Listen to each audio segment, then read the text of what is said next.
한 주간 재계수장들의 일거수일투족을 들여다보는 CEO 풍향계 시간입니다. 네, 뇌물죄와 경영비리죄는 인정받았지만 집행유예와 건강상의 이유로 나란히 풀려난 신동빈, 신격호 부자. 국감 현장에서 진땀을 흘린 황창규 KT 회장 소식을 한상용, 한지혜 기자가 전해드립니다. 국정농단 사태로 유일하게 구속 수감 중이던 신동빈 롯데 회장.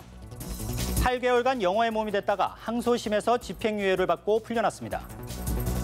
비교적 환한 표정으로 구치소를 나온 신 회장은 국민에게 심려를 끼쳐 죄송하고 열심히 일하겠다는 소감을 전했습니다.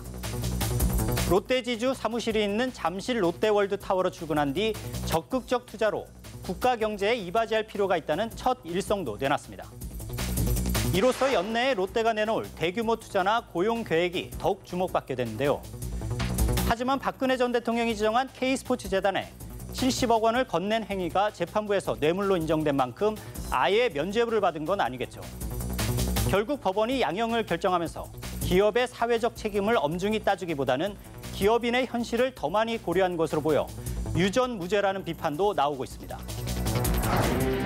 아들 재판에 가려 세인의 관심을 피해간 회장도 있죠. 신동빈 회장의 아버지 신격호 롯데 명예회장입니다. 횡령과 배임 등 경영비리로 1심에서 징역 4년을 선고받은 신 명예회장은 항소심에서 징역 3년과 함께 벌금 30억 원을 선고받았습니다. 항소심 법원은 1심과 마찬가지로 실형을 선고하되 건강 상태를 고려해 법정 구속하진 않았습니다.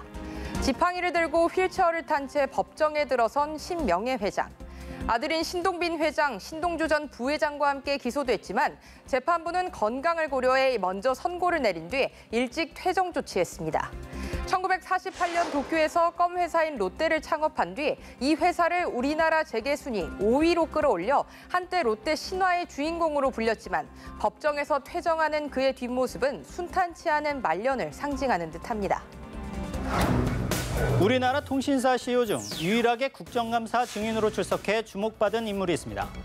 황창규 KT그룹 회장입니다. 정권 교체 때마다 수장이 바뀌는 회사 관례를 깨고 연임에 성공한 뒤 살얼음판을 걷고 있는 사람 중 한 명이죠. 과학기술정보통신부 국정감사 현장에선 차세대 이동통신 5G 장비업체를 조만간 선정하겠다고 말해 취재진의 시선도 끌었습니다. 하지만 국정농단 사태에 연루돼 KT노조로부터 경고까지 받은 황 회장은 여전히 해결되지 않은 논란과 의혹의 당사자로 남아 있습니다. 2달 전엔 정치자금법 위반 혐의로 구속 위기에까지 올렸고 올해 3월 열렸던 주주총회에선 미리 각본까지 쓰고 대비했다는 의혹에도 휘말렸습니다. 주주총회를 가상해 황창규 체제를 옹호하는 쪽과 반대편으로 나뉘어 서로 질문을 하며 싸우는 시나리오까지 짰다는 겁니다. KT는 사실이 아니라고 밝혔지만 국감장에서 주총 당시 녹취까지 공개돼 황 회장은 진땀을 빼야 했습니다. 경영면에선 2000년 이후 처음으로 LG U+의 시가총액보다 한때 뒤진 것으로 나오면서 황 회장의 앞으로 행보에 적신호가 켜졌다는 경고음도 들리고 있습니다.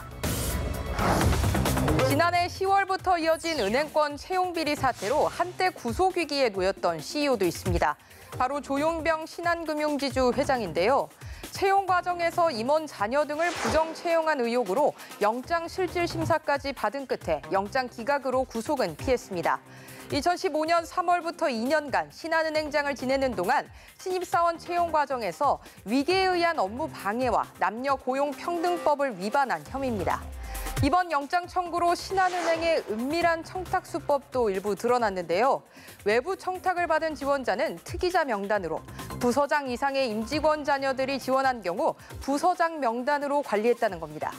게다가 남녀 합격 비율을 인위적으로 3대1로 맞추기 위해 면접 점수를 조작하고 학교별 등급에 따라 탈락시키는 이른바 필터링 컷도 적용했다고 합니다.